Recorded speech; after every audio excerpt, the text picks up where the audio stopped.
नाज़रीन आदाब, खबर दोपहर के साथ मैं हूं हिना जुबैर। आज हम बात करेंगे निजकारी के खिलाफ हड़ताल की। जी हां, बैंकों की निजकारी के खिलाफ जो आज से हड़ताल शुरू है उसके बारे में हम बात करेंगे।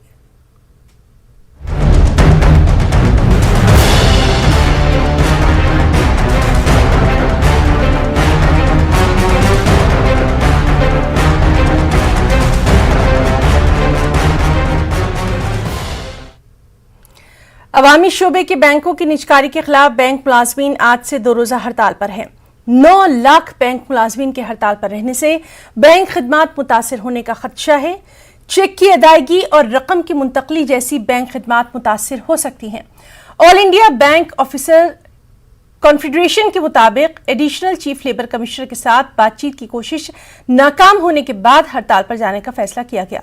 सवाल यह है कि आखिर मुल्क में क्या हो रहा है, क्या वजह है कि अब बैंक के मुलाजमीन भी सरकार के खिलाफ बरसरकार हैं?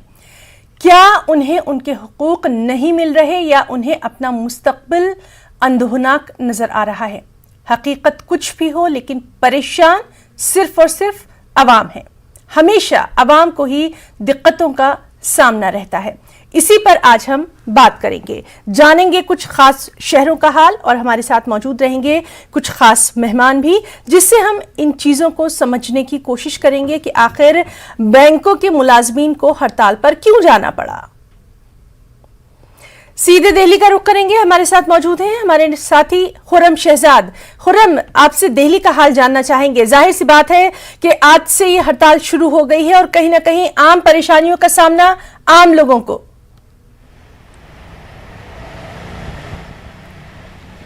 बिल्कुल, देखिए, दरअसल मरकज़ी हुकूमत एक कानून लेकर आ रही है इसी विंटर सेशन में, जिसको बैंकिंग लॉज अमेंडमेंट एक्ट का नाम दिया गया है। और इसके ज़रिए से सरकार अपनी आमदनी बढ़ाना चाहती है, क्योंकि आपको मालूम है जिस तरह से कोरोना के वक्त सरकार को खसारे का सामना रहा और हमारी जो मईशत है वो कहीं ना कहीं ज़वाल का शिकार रही, वो बहुत डाउन रही।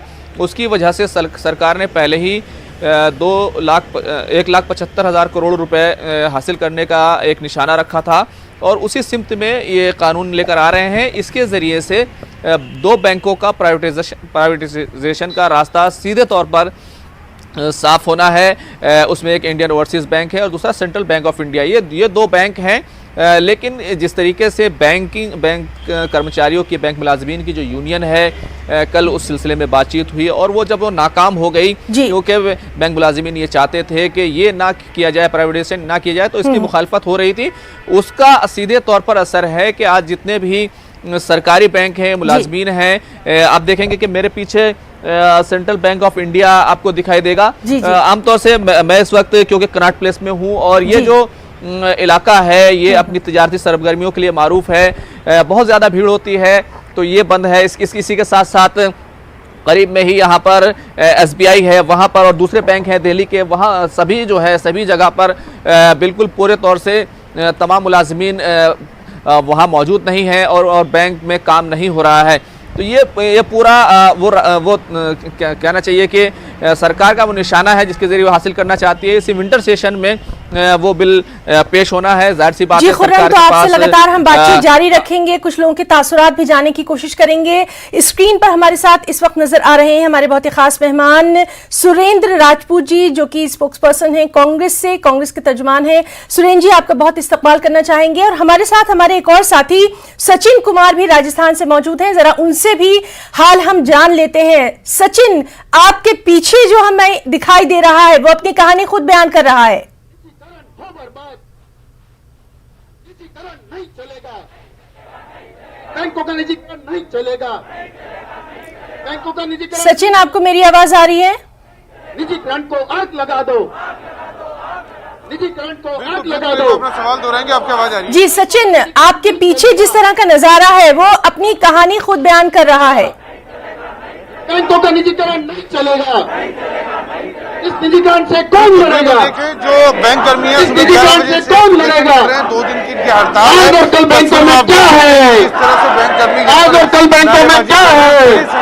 जयपुर किसने ये की साझा है? एसबीआई शाखा के बाहर ये ये कर्मचारी हड़ताल मौजूद हैं। किसने की है? जो कर्मचारी हैं उनमें महिलाएं नरेंद्र कर्मचारी मोदी, शामिल हैं। हाय, हाय। तमाम लोग यहाँ पर जमा हैं सुबह से और नरेंद्र मोदी, ये हाय, हाय। प्रदर्शन लगातार यहाँ पर चल रहा है। एक आम नरेंद्र मोदी, हाय, सभा हाय। की जयपुर में आयोजित की जा रही है, सच जिसके बोलो, हाय, हाय। अंदर अलग अलग संगठन है यूनाइटेड नरेंद्र मोदी, हाय, हाय। वो बात कर रहे हैं, हाय, वो हाय। सभा कर रहे हैं और अपनी बात को जो नरेंद्र है मोदी, वो हाय, सामने हाय। रख रहे हैं। तमाम तरह के लोग हमारे साथ नरेंद्र हैं। मोदी, जी हाय, बिल्कुल बिल्कुल बिल्कुल सचिन, तो आपसे भी हम हालात जो है वहां के जानेंगे। और हमारे साथ खुर्रम भी मौजूद हैं, हमारे साथ सुरेंद्र राजपूत जी भी मौजूद हैं। सुरेंद्र राजपूत जी, आपसे हम जानना चाहेंगे, बैंक के जो हमारे कर्मचारी हैं वो आज से 2 दिन की हड़ताल पर हैं और उसके बाद भी बात आगे बनेगी या नहीं, इस पर भी लगातार तजुब्जुब कंफ्यूजन बरकरार है। क्या कुछ यहां पर कहना चाहेंगे? देखिए, बैंक जो है भरोसे का प्रतीक है और इन्हीं बैंकों को कहीं ना कहीं श्रीमती इंदिरा गांधी जी ने प्राइवेटाइजेशन से नेशनलाइज किया और आज ये लोग इस नेशनलाइजेशन को प्राइवेटाइज कर रहे हैं, यानी दोबारा से बैंकों को उनके हाथ में सौंप रहे हैं जहां पर 1970 से पहले की स्थिति। मेरा बड़ा स्पष्ट मानना है कि भारतीय जनता पार्टी को बताना चाहिए कि जब हमने बड़ी मुश्किल से बैंक को प्राइवेटाइज करके आम आदमी को राहत, आम आदमियों के खाते उसमें, आम आदमी चाहे वो पेंशन धारक हो, चाहे जनधन वाले खाते हो, चाहे छोटे खाते हो, चाहे गरीब विधवा की पेंशन का खाता हो, क्या ये प्राइवेट बैंक खोल पाएंगे? और ये जो बैंकों की यूनियन है इतनी बड़ी स्ट्राइक करी और प्रधानमंत्री बात तक नहीं करी। पूरे देश में सौम्य दत्ता के नेतृत्व में 4 यात्राएं चली। कलकत्ता से यात्रा चली जिसको लखनऊ में हमने इस्तकबाल किया और बैंकों के प्राइवेटाइजेशन का आज के देश के प्राइवेटाइजेशन के मुद्दे का है। मेरा बड़ा स्पष्ट मानना है कि बैंक भरोसे का प्रतीक होते हैं और ये भरोसे को ये सरकार तोड़ रही है। चलिए ठीक है जी जी। सुरेंद्र जी, आपसे भी लगातार हम इस मामले पर बात करेंगे। हमारे साथ हमारे 2 रिपोर्टर भी मौजूद हैं। खुर्रम शहजाद दिल्ली से हैं, सचिन भी राजस्थान से हमारे साथ मौजूद हैं और हमारे साथ एक और खास मेहमान इस वक्त मौजूद हैं, गोपाल कृष्ण अग्रवाल जी, जो कि नेशनल स्पोक्सपर्सन हैं बीजेपी से। गोपाल जी, आपका बहुत वेलकम करना चाहेंगे अपने खास प्रोग्राम में और आपसे हम यही जानना चाहेंगे, जिस तरह से आज ये स्ट्राइक हो रही है प्राइवेटाइजेशन के खिलाफ, क्या बात बनी नहीं या बात करने की कोशिश नहीं की गई? देखिए, अभी जैसे वित्त मंत्री जी ने भी कहा है कि privatisation as a principal Bharatiya Janata party और वर्तमान सरकार नरेंद्र मोदी जी की वह उस रोड मैप पे चल रही है, कंसोलिडेशन ऑफ द बैंक। आज हमारे देश में 27 बैंक थे, पब्लिक सेक्टर बैंक्स की बात मैं कह रहा हूं। उतनी आवश्यकता नहीं थी, कितना डुप्लीकेशन था, कई जगह ब्रांचेस डबल थे, कई जगह उसकी जरूरत थी। पिछली बार हमने बहुत सारे बैंकों को मर्ज करके लगभग 15-16 बैंक्स को किया है और सरकार ये मान के चलती है कि जो ट्रस्ट वगैरह की सुरेंद्र राजपूत जी वगैरह बात करें, जितने मजबूत बैंक होंगे, जितने कंसोलिडेटेड बैंक होंगे, उतना ही ज्यादा ट्रस्ट और लोगों का पब्लिक मनी उतना ही ज्यादा सेफ रहेगा। तो हम लोग ये नहीं कह रहे कि सारे बैंक प्राइवेटाइज हो जाएंगे, बैंक को मर्ज कर बड़े बैंकों को और उनकी कैपिटल स्ट्रक्चर बहुत मजबूत होगी। दूसरा, हमने आम जनता के लिए 1 लाख रुपए का जो डिपॉजिट इंश्योरेंस था उसको बढ़ा के प्रधानमंत्री जी मोदी जी ने उसको 5 लाख पर डिपॉजिटर कर दिया है। तो जो लोग क्वेश्चन हैं वो बैंक को बिल्कुल डिनाई करते हैं। इतने साल 70 साल तक हमारे देश में डिपॉजिटर्स को 1 लाख का रुपया डिपॉजिट मिलता था। अब वह डिपॉजिट इंश्योरेंस 5 लाख रुपए का पर डिपॉजिट है। यह एक मजबूत बात है। दूसरा, बैंक को कैपिटलाइज किया है। पिछले 5-6 साल में हमने बैंकों में लगभग 1.5 लाख करोड़ का कैपिटल इन्फ्यूज किया है। उनके एनपी को मजबूती प्रदान की है। 4 लाख वह रिकवर कर हम आईबीसी में। तो जी बिल्कुल। तो यानी सब कुछ जो है वो जनता की भलाई के लिए हो रहा है। सुरेंद्र राजपूत जी, आपसे जरूर हम इसका जवाब चाहेंगे कि सब कुछ जनता की भलाई के लिए हो रहा है, जो कि पिछले 70 वर्षों में नहीं हुआ। खुर्रम भी हमारे साथ जो कि लगातार मौजूद हैं। और खुर्रम, आपसे जानना चाहेंगे, आज का ये जो वक्त है, इस वक्त बैंकों में सबसे ज्यादा भीड़ देखी जाती है और आगे भी हम देख रहे हैं, चूंकि सैटरडे संडे पड़ जाता है, उसके बाद अब दिसंबर है, त्योहारों का भी मौका है, ये साथ ही साथ नए साल की भी आमद है। ऐसे में अगर इस तरह की स्ट्राइक होगी, बैंकों की हड़ताल होगी, सबसे ज्यादा खमियाजा आम आदमी को ही भुगतना पड़ेगा। खुर्रम,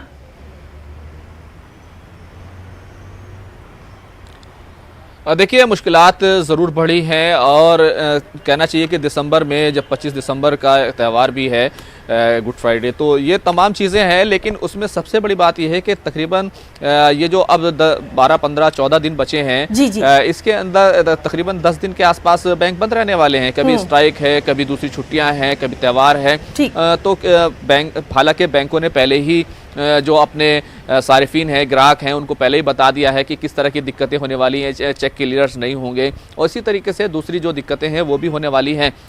तो आम आदमी की दिक्कत ज़रूर बड़ी है। लेकिन आप देखें कि सरकार ने जो एक निशाना बनाया था 1,75,000 करोड़ का, उसी के तहत बैंकों के लेकर के ये पॉलिसी लाई गई कि उनका प्राइवेटाइजेशन किया जाएगा, उनको मर्ज किया जाएगा। हालांकि इसको कैसे किया जाएगा, तमाम लोगों की नौकरियां कैसे बचेंगी, ये तमाम सवाल हो सकते हैं। इसी तरीके से LIC का IPO लाया गया था, उसको भी बेचना था। और इसी तरीके से तमाम जो प्राइवेटाइजेशन के जो तमाम चीज़ें हैं सरकार कर रही है, उस पर सरकार की अपनी दलीलें और हिज़्ब इख्तिलाफ की अपनी दलीलें ज़रूर हो सकती हैं। लेकिन आम आदमी जरूर मुतासिर हुआ है। एक आम आदमी मेरे साथ मौजूद हैं, वो कैसे देखते हैं यहाँ ये बैंक के काम के लिए आए हुए थे। आप हमें बताइए कि जब इस तरीके से बैंकों का प्राइवेटाइजेशन होता है तो आपको क्या चिंता होती है, क्या आपको बैंक पर भरोसा होता है? सबसे बड़ी बात ये है कि हम कहीं भी जाएं और सिचुएशन के आधार पे सारा काम होना चाहिए। और हम आते हैं ATM में पैसा निकालने या बैंकों में चलने के लिए, बैंकों में जाने के लिए, तो हमें सुविधा उतनी मुहैया होनी चाहिए। तो हम वहाँ पे लाइन में लगे हुए हैं और दिक्कतें ये हो गई है कि आप प्राइवेटाइजेशन में कर रहे हैं तो कई बैंक को एक जगह उलझा के और 10 बैंक को एक कर रहे हैं। तो जो लोग नौकरी से चली जाएंगे उनका रिहेबिलिटेशन आप कैसे करोगे? चलिए ठीक है। ये सवाल हम अपने मेहमान से भी पूछेंगे, खुर्रम, और हमारे साथ जो कि सचिन भी मौजूद हैं, उनसे भी हम जानना चाहेंगे। सचिन, जयपुर में आप मौजूद हैं, वहां पर भी लगातार देखे जा रहे हैं, वहां पर लोगों का क्या कुछ कहना है, क्या कुछ रिएक्शन? सचिन, वो कृपया अंदर कैंपस में इस तरफ या इस तरफ दोनों में से कहीं भी डाल दें। ट्रैफिक शायद रुका है, पुलिस उसी सिलसिले में यहाँ व्यक्ति जो है, आपकी गाड़ियां अगर कहीं बाहर हैं तो वो आसपास के इस प्रांगण में तो हम उन लोगों से बात कर लेते हैं कि उनका क्या कुछ इस पूरे मामले में। आप गाड़ियां साइड में से पार्क कर लें, साथियों की गाड़ियां बाहर पार्क है, हड़ताल वो लोग जो कर रहे हैं उन गाड़ियों को हटाएं यहाँ से। और क्या वजह है साइड की गली में से अंदर पार्क करें। आप लोग हड़ताल लगातार कर रहे हैं, आम आदमी भी इस बात से परेशान हो रहा है, तो उसको लेकर क्या कहेंगे? देखिए, ये आम आदमी के लिए ही हम हड़ताल कर रहे हैं, क्योंकि आप ध्यान रखें, जो सरकार की तरफ से, जो बैंकों के सार्वजनिक क्षेत्र की तरफ से जो आम आदमी के लिए सहूलियत, जो आम आदमी के लिए दी गई थी, आज सरकार उनको निजीकरण करके उनको वापस ले रही। और चाहे वो सरकार आम आदमी का पैसा बैंक में है, आज उसकी सुरक्षा की गारंटी नहीं है, इसलिए हम हड़ताल कर रहे हैं। आज उनको लोन मिलता था, उसकी भी उसके लिए भी हम हड़ताल कर रहे हैं। जी बिल्कुल सचिन, तो आपसे भी हमारी बातचीत और आपके मेहमान से भी जारी रहेगी। सुरेंद्र राजपूत जी, लगातार आप देख रहे हैं और खास तौर पर ये कहा जा रहा है कि पिछली सरकारों ने कुछ नहीं किया, इसलिए अब आगे अच्छे कदम उठाए जा रहे हैं। 10,000 रुपए कम से कम जेब में चाहिए, सुरेंद्र राजपूत जी, उनका खाता खुलता है। क्या नाम तहजीब से अर्ज करूं कि जैसे गोपाल कृष्ण जी कह रहे हैं, आप अपने दिल पे हाथ रख के हमें बता दीजिए कि जब बैंक प्राइवेटाइज थे, जब किसी के कोई हक हुकूक नहीं थे, जब बैंक के एम्प्लॉय को ना आने का टाइम था ना जाने का टाइम था, उनकी तनख्वाहें नहीं थी, और जब बैंक आम आदमी के लिए एक सपना होते थे। इसके बाद इंदिरा जी ने बैंकों को नेशनलाइज किया और उसका सभी लोगों ने समर्थन किया था, सिवाय भाजपा के, सिवाय उस तक जनसंघ, सिवाय जनसंघ के, क्योंकि ये लोग क्रॉनिक कैपिटलिस्ट के साथ में थे। और जैसे बैंक नेशनलाइज हुए, बैंक गांव में पहुंचे, आम आदमी के खाते उसमें खुले। उसके बाद जब नरेंद्र मोदी जी आए तो जनधन के खाते खुले। आज मुझे ये बता दीजिए कि जनधन के खाते 98% सरकारी बैंकों में हैं, विधवा पेंशन के 98% खाते सरकारी बैंकों में हैं। इस समय जो वृद्धावस्था पेंशन के 98% खाते सरकारी बैंक में हैं। और ये जो प्राइवेट जैसे ही हो जाएंगे तो ये तो लाभ लेने की एक मशीन हो जाएंगे, कॉर्पोरेट के एक मशीन हो जाएंगे, एनपीए को खत्म करने की एक मशीन हो जाएंगे, एससी एसटी के लोगों को और बैकवर्ड और ओबीसी के लोगों को नौकरी देने पड़ेगी, इसके लिए एक मशीन हो जाएंगे। आप मुझे बताइए कि एससी एसटी आरक्षण प्राइवेट बैंकों में लगेगा क्या? एम्प्लॉइज पर उनके एम्प्लॉइज आप 1/3 कर दे रहे हैं। आपने सारा के सारे देश को बेचते रहे, सारे के सारे देश के एसेट को आप बेचते रहे, किस लिए बेच रहे हैं? चलिए ठीक है, आपके ये सवाल सीधे हम गोपाल कृष्ण अग्रवाल जी से ही पूछते हैं। गोपाल जी, लगातार आप सुन रहे हैं, लोग भी ये कह रहे हैं कि आखिर उनको कैसे ये यकीन दिलाया जाए कि ये तमाम चीजें जो स्टेप्स उठाए जा रहे हैं उनके फायदे के लिए हैं। गोपाल जी, देखिए, सबसे पहली बात, एयर इंडिया का हमारे पास सबसे बड़ा एग्जाम्पल है जी। क्या था एयर इंडिया में? जिस तरह से जो पिछले सरकारें थी जी, इन पब्लिक सेक्टर अंडरटेकिंग्स को अपने लूट का और अपने भ्रष्टाचार का अड्डा बना रखा था। प्राइवेटाइज, अभी एचडीएफसी बैंक को आप जानते हैं, सबसे एफिशिएंट बैंक एचडीएफसी माना जाता है, काफी अच्छा माना जाता है, उसमें बहुत लोगों के खाते हैं। दूसरी बात, तो एफिशिएंसी भी आएगी और जो भ्रष्टाचार कम होगा इससे। गोपाल जी, एचडीएफसी में विधवा पेंशन के कितने खाते हैं, कितने जनधन के खाते हैं, और कितने गांव में एचडीएफसी बैंक है? जरा बताइए आप हमें। पूरी सुन लीजिए, पूरी बताइए ना, कितने गांव में एचडीएफसी बैंक है? सुरेंद्र राजपूत जी, आपको पता है, आपको हमारे प्रोग्राम का फॉर्मेट पता है, हम उनकी बात भी सुन लेते हैं, फिर हम आपसे भी बातचीत करेंगे। हाँ, जी गोपाल तो पहली बात यह है कि कोई सारे पब्लिक सेक्टर बैंक खत्म नहीं होने वाले। जो बड़े बैंक हैं, SBI, bank of Baroda, Punjab national bank, bank of India, ये जो 4-5 बड़े बड़े बैंक हैं जिनका सबसे बड़ा नेटवर्क है, जो सबसे ज्यादा मजबूत है, वो उसी तरह चलते रहेंगे। और सारे दूसरे बैंक भी कोई प्राइवेटाइज नहीं हो रहे, केवल 2 बैंक की प्राइवेटाइजेशन लेकिन की बात है। लेकिन गोपाल कृष्ण जी, यही बात अपने कर्मचारियों को क्यों नहीं समझा पा रही है सरकार? वो आखिर स्ट्राइक पर क्यों मजबूर हुए? ये सुरेंद्र राजपूत जी जैसे लोग उनको झूठ झूठ बोल के बरगलाते हैं, उन्हें गलत फहमी में डालते। किसी की नौकरी नहीं जाने वाली, सरकार के एग्रीमेंट में यह है कि किसी को नौकरी से नहीं निकाल सकते आप। और बाकी सारे बैंकों को थोड़ी प्राइवेटाइज कर रहे हैं, बाकी बैंक भी इन बड़े बैंकों में मर्ज होके बड़ा नेटवर्क बन जाएगा। तो ये जो 4 बैंक हमारे बने रहेंगे मेजर, वह ग्लोबल लेवल पे मजबूत हो जाएंगे, पूरे विश्व में उनकी बड़ी मजबूत अर्थव्यवस्था में उनकी भागीदारी हो जाएगी। हम तो मजबूती कर रहे हैं बैंकों की, और ये उसको गलत फहमी कर रहे हैं। किसी की नौकरी जाने वाली नहीं, किसी का खाता बंद होने वाला नहीं। चलिए ठीक है, हमारे इस मंच से कम आपने ये बात वाजे कर दी, क्लियर कर दी कि किसी की नौकरी नहीं जाएगी। सुरेंद्र राजपूत जी, अब आप कहिए। भ्रष्टाचार और इनका दो काम जो बातें बड़ी साफ कह रहा हूं गोपाल कृष्ण जी से। पहले तो इन्होंने एचडीएफसी बैंक का एक उदाहरण दिया। एचडीएफसी बैंक की मुझे इतना बता दे कि गांव में, तहसीलों में कितने क्या नाम, कितनी ब्रांचेस।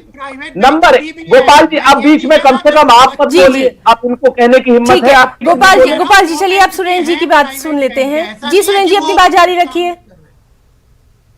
तो आप बता दीजिए किस प्राइवेट बैंक के क्या नाम ब्रांचेज जो है गांव में है, और इस एचडीएफसी बैंक में थोड़ी हो रहे हैं और मजबूत हो रहे हैं। भाई आप बकवास गोपाल कृष्ण अग्रवाल जी, आपसे बहुत रिक्वेस्ट है कि अब हम सुरेंद्र राजपूत जी की भी बात सुन लेते हैं। सुरेंद्र राजपूत जी, जिस तरह से ये कहा जा रहा है कि भड़काया जा रहा है, लोगों को गलत बयानी की जा रही है, क्या यहाँ पर अब आप कहेंगे? हम कोई गलत बयानी नहीं कर रहे हैं। गलत बयानी भारतीय जनता पार्टी कर रही है, सरकार कर रही है, फाइनेंस मिनिस्टर कर रहे हैं। बैंकों को प्राइवेटाइज करने का मकसद क्या है? पहले बैंकों को नेशनलाइज इसलिए किया गया था कि आम आदमी इन बैंकों में, किसान इन बैंकों में घुस सके, आम गरीब मजदूर इन बैंकों में घुस सके। मुझे इतना बता दीजिए किस प्राइवेट बैंक में किसी किसान की हिम्मत है घुसने की, किस क्या नाम मजदूर की हिम्मत है घुसने की? क्योंकि उनकी बैंकिंग है इतनी महंगी। ये बैंकिंग हमने इसलिए नहीं की थी कि इससे लाभ लिया जाए। बैंकिंग हमने इसलिए रखी थी कि आम आदमी का खाता वहां पर हो और वो जो है महाजनी व्यवस्था से खत्म हो, महाजनी व्यवस्था पर उसको ना जाना पड़े। आप एचडीएफसी बैंक में या किसी भी प्राइवेट बैंक में मुझे बता दीजिए जनधन के कितने खाते हैं, जवाब आएगा शून्य। आप मुझे बताइए। ठीक है, आपके सवाल के जवाब भी हम जानने की कोशिश करेंगे। हमारे साथ सचिन जो कि मौजूद हैं और जयपुर से हैं। सचिन, आपसे जानना चाहेंगे, आपके साथ वहां पर कुछ लोग खड़े हुए हैं, क्या कुछ वो कहना चाहते हैं? इस स्ट्राइक से सबसे ज्यादा नुकसान आम लोगों को है, आम पब्लिक को है। जो आज निजीकरण है, जो सरकार जो निजीकरण करने जा रही है, जो बिल पेश करने जा रही है 14 तारीख को, एडिशनल जो चीफ लेबर कमीशन दिल्ली था उसमें यूनाइटेड फोरम के सारे गठित दल थे और मुझे सौभाग्य मिला कि bank employees federation of India की ओर से, बेटी की ओर से हमारे जनरल सेक्रेटरी ने मुझे नॉमिनेट किया कि आप वहां जाकर दिल्ली जाओगे और मैं वहां मौजूद था। हमारे यूनाइटेड फोरम के जो फेडरेशन के नेता थे, हमारे कन्वीनर थे, हमारे जो आम आदमी बहुत प्रभावित हो रहा है। आप लोग कह रहे हैं कि आम आदमी की लड़ाई आप लड़ रहे हैं, किस तरह से आम आदमी को सरकार से फायदा होने वाला है? देखिए निजीकरण से जो सरकार की जो नीतियां है निजीकरण की, वो बहुत खराब है और आम आदमी का जो पैसा जमा है यहाँ पे उसको नुकसान होने वाला है, क्योंकि अभी 1,57,000 करोड़ जो आम आदमी की जमा पूंजी है वो अगर प्राइवेट हाथों में चली जाएगी तो उसकी क्या व्यवस्था होने वाली है ये कोई नहीं जानता। कर्मचारियों को जो पेंशन अभी मिल रही है, जो बैंक पेंशन दे रहे हैं, सरकारी पेंशन दे रही है, उसको अगर प्राइवेट हाथों में दे देंगे, उनका इन्वेस्टमेंट वो पेंशन फंड का कहाँ करेंगे ये कुछ पता नहीं है, तो कर्मचारियों के पेंशन भी रुक जाएगी। तो इस तरह से हमारा उद्देश्य ये नहीं है कि हमारा ग्राहकों को नुकसान पहुंचाए, लेकिन सरकार ने हमें मजबूर कर दिया है कि हमें स्ट्राइक पे जाना पड़ रहा है और जब तक सरकार हमारी मांग को मानेगी नहीं तब तक हम बराबर इसको और इंटेंसिव करते जाएंगे और आवश्यकता पड़ी तो अनिश्चित हड़ताल पे भी जाएंगे। अभी तक जो है बिल आया नहीं है, किस तरह की आपको मंशा है कि बिल आएगा तो परिवर्तन क्या होगा, निजी हाथों में कैसे जाएगी? क्या सरकार अपनी पूंजी कम करेगी, अपने शेयर्स बेचेगी? ऐसा है, भारत सरकार द्वारा ये कोशिश की जा रही है कि बड़े बैंक बना के, पहले तो इन्होंने सारे बैंकों का मर्जर किया, अब इनकी प्लानिंग ये है कि बड़े बैंक के रूप में मर्जर करने के बाद में वो प्राइवेटाइज कर दें उनको। जो बैंकिंग बड़े बड़े उद्योग घराने हैं वो। चलिए सचिन, आपसे भी लगातार हम बातचीत कर रहे हैं। खुर्रम भी हमारे साथ मौजूद हैं। खुर्रम, दिल्ली में अभी क्या कुछ सूरत हाल नजर आ रही है?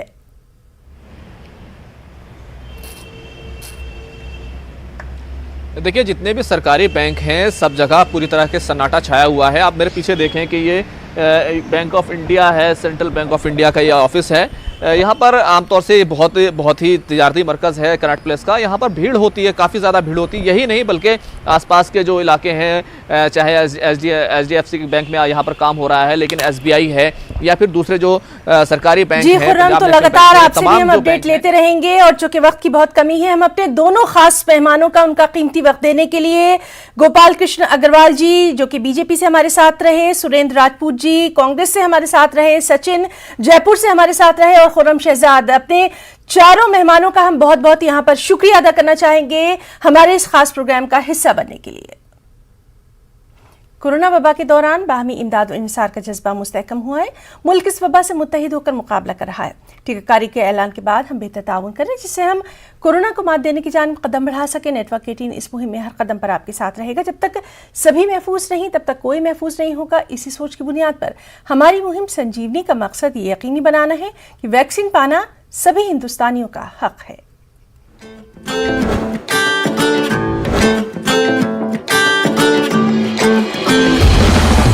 टीका लगा, टीका लगा, टीका